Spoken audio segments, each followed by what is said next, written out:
Hello and welcome to another episode of the Talking of Minds podcast. And this episode, we will be talking about sleep and sleep hygiene. We'll see how sleep is important, what are the major theories about sleep, and how we can try and improve our sleep, the quality of it and the quantity of it. So sleep is an essential state of the body and mind for most animals, including humans. And we have considerably reduced muscle activity and sensory activity during the period of sleep. That's how we can broadly understand what it is. And there are competing theories which try to explain why sleep happens and why it is important. And all these theories are being considered by science in their experiments and explorations. So one major theory is called the repair and restoration theory, which states that sleep is essential for the restoration and the revitalization of all those physiological processes, the processes in the body that keep the body and mind healthy, and that it is also essential for the proper functioning of the body as a whole, not only the brain and the associated nervous system and all, but for the entire body. So that's the repair and restoration theory. There is an evolutionary theory which says that this periods of activity and inactivity which cycle, which come which happen on loop, are a part of the human evolution, and that they are a means of conserving energy for the organism. So there are other processes for conservation of energy, such as hibernation by certain animals that live in extreme conditions. So similarly, the evolutionary theory states that these periods of activity and inactivity, so the waking state is a period of activity and sleep is a period of inactivity, that these are essential for conservation of energy, and that they evolved as part of the evolution of human animal. There is another theory called the information consolidation theory, which we can also call the memory consolidation theory, which proposes that people sleep in order to process information that has been acquired during the daytime. In a sort of cleanup of the memory, or the association of memory to process all the things that we have been through the previous day, select the ones to keep and select the ones to discard, and it also allows the brain to prepare for the days to come based on whatever we have received on the previous day. So that's the information consolidation theory.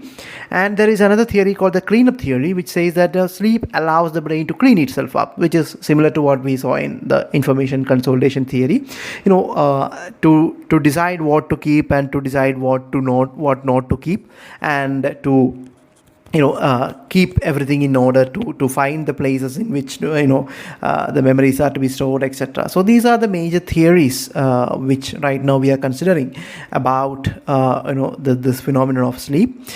And there is no doubt that sleep is a very important part of the human, the human living process.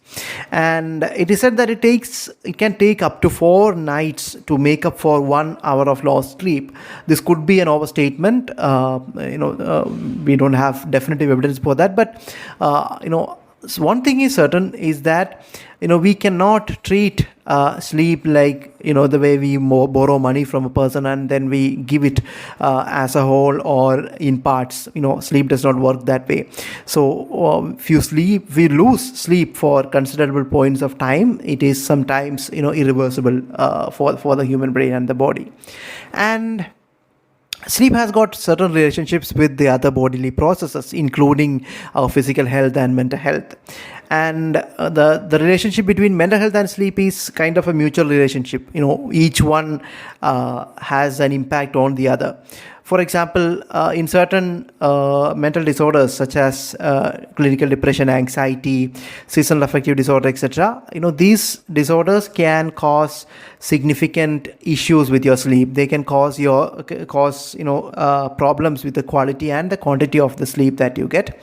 And sleep deprivation deprivation can have serious impacts on your mental health. For example, short-term sleep deprivation can increase your stress levels, increase your emotional distress. It can have major impacts on your cognitive functioning, such as the processing of language, etc. It can have an impact on your memory itself, how much you are able to use your memory, how much you are able to learn things and memorize things. It can also have an impact on your performance, the performance of your brain. For example, the quality of work that you do with your brain. All these can be impacted by short-term deprivation of sleep.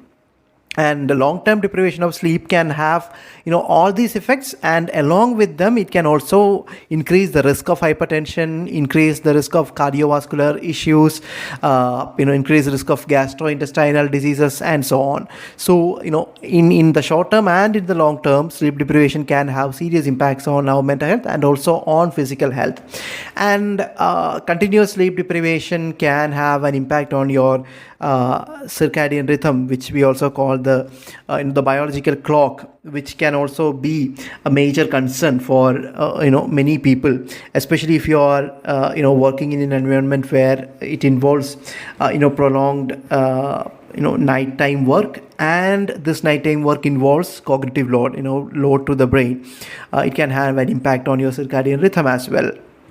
And now we'll look at some techniques for sleep hygiene. Now, all these techniques may not work equally for all of us. There is a lot of individual differences in which one works best for me or you, and some of them work better for others, better for some people than others.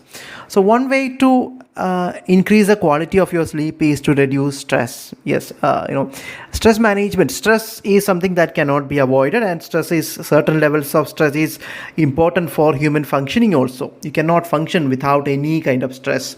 But the way we handle stress is important. So what we call as the skill of stress management. So managing your stress is an important task when it comes to the quality of your sleep.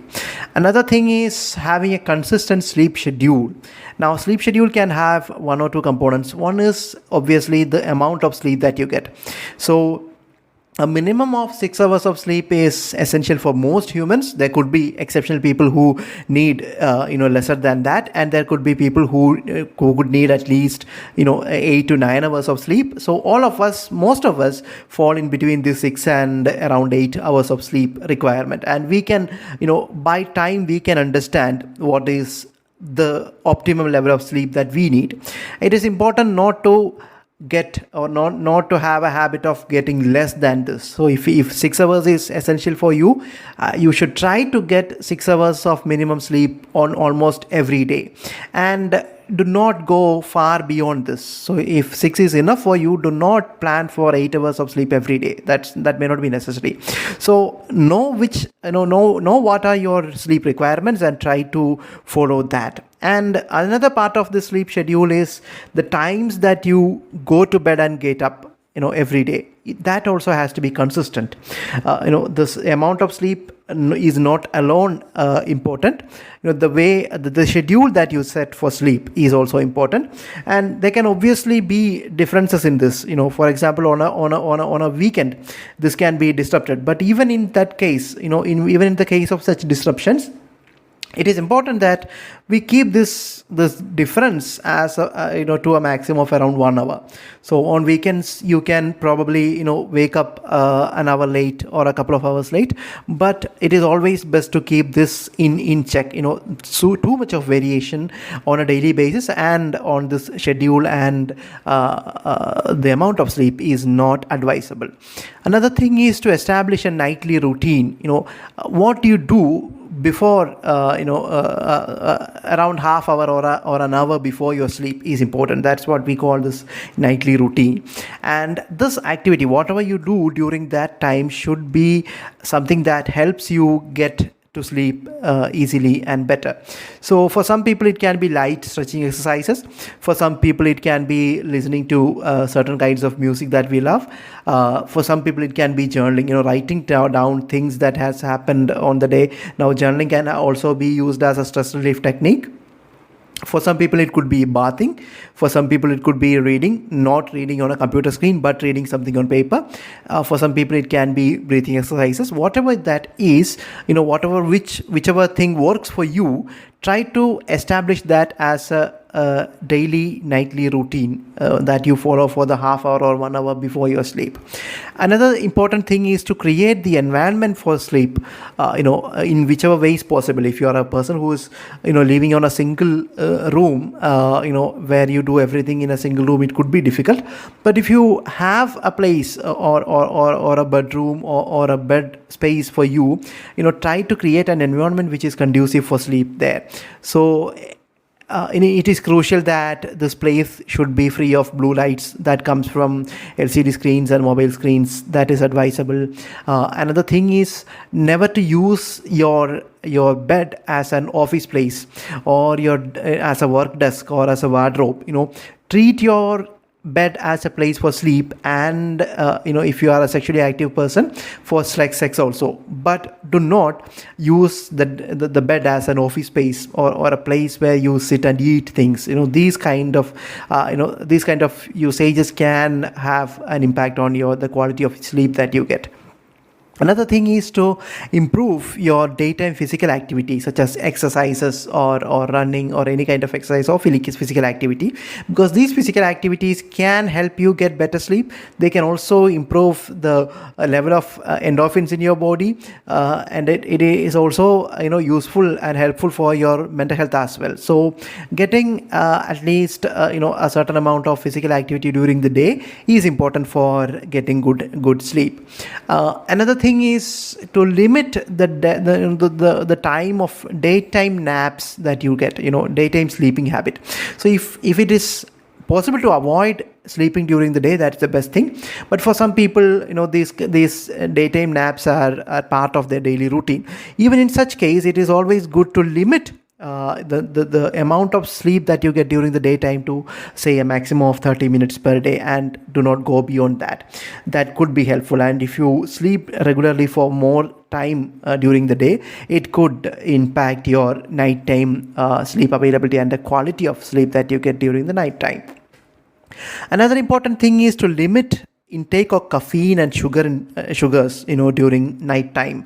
So say for a period of 4 hours prior to sleeping, it is best to avoid coffee and tea or cola or soft drinks which have caffeine or added sugars. Activities like smoking, these could be avoided for at least 4 hours prior to sleep. And yes, smoking, if it is possible, quit it, and if not, do not smoke within 4 hours of your regular sleep time. And limitation to screen exposure is an important thing, and it is best if you could avoid exposure to a blue screen or a screen exposure such as a mobile screen or a computer screen for at least 2 hours before sleep, at least 2 hours. And if it is that is not absolutely possible, at least for an hour before sleep, if you could limit your screen exposure, that could be very good for the sleep quality and quantity of your sleep.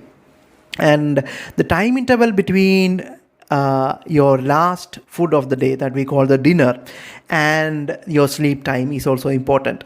Try to keep it around 2 to 3 hours minimum, the time between the last food of the day. And it is always advisable to have the dinner as light as possible, and also at least 3 hours prior to your regular bedtime. That can help your sleep. Now once you get to bed, there are certain tools that can help you get better sleep, and these are also individual centric. Some things work for some people, for some it does not. So breathing exercises can be something that you can experiment with. For many people, breathing exercises help them get to sleep very fast. For some people this could be a counting routine, such as counting downwards from 100 or 1000, and for many people it helps. For some people, as we already said, listening to some soft music can be useful. For some people it could be imageries, remembering some beautiful moments that you have had, or imagining some beautiful scenarios that you would like to enjoy. These kind of things could also help us start sleeping fast once you get to bed. So the one thing that to be remembered is that none of these work alike for all of us. For some of these things may work, for some it may not, but some of these things are very important, such as the physical activity during daytime, the time between dinner and your bedtime, the exposure to screen blue screens before your bedtime. All these are very important, and they can have a definite impact on the quality and the quantity of sleep that you get. And sleep is a very important activity that you have to treat as at most important for our well-being and mental health. Thanks for listening. Goodbye.